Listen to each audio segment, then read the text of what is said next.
তো ক্যাবিনেটের থেকে তো স্পিকার যে আছে আমাদের স্পোক্স পার্সন তো বলবে, আজকে বোধহয় বলবে খুব সম্ভব। কিছু না কিছু তো সবসময় অনুষ্ঠানের স্যার আরেকটা বিষয় হচ্ছে গত 8 জানুয়ারি ত্রিপুরা হাইকোর্ট একটা রায় দিয়েছিল ফিক্সড পে প্রথা। মূলত সরকারের কি ভাবনা এই সময়ের মধ্যে, আর সরকার কি সিদ্ধান্ত নিতে চলেছে? না, এইগুলো নিয়ে আমরা আলোচনা করছি, যা করার আমরা করব। এগুলো তো আগের থেকেই এগুলো হয়ে আসছে, আমরা তো আর করিনি, এগুলো আগের থেকেই করেছে এগুলো।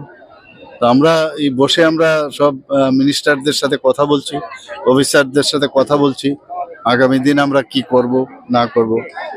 কারণ এটার যেমন একদিকে অ্যাডভান্টেজও আছে, ডিসঅ্যাডভান্টেজও আছে। কোনো একটা কারণেই তো এটা করেছে, তো আমরা দেখবো, এটা চিন্তা করবো না।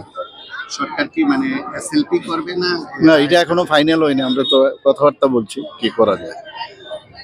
আর একটা বিষয় রয়েছে, যারা এসএসসি শিক্ষক আছেন তাদের একটা এসএলপি সুপ্রিম কোর্টে আছে। এই এসএলপি প্রত্যাহারের দাবি উঠেছে বিভিন্ন মহল থেকে। সরকার কি এসএলপি প্রত্যাহার করবেন? না, সেগুলো তো এখন কি করে বলবো। এসএলপি করেছে তো আবার এসএলপি প্রত্যাহার, এইগুলো তো মানে এইভাবে তো এক্ষুনি বলা যাবে না, ঠিক না? কারণ এইগুলো তো অনেক তর্ক বিতর্কের বিষয় আছে। আমাদের তো রিসোর্স, ত্রিপুরা রাজ্যের তো রিসোর্স খুব কম।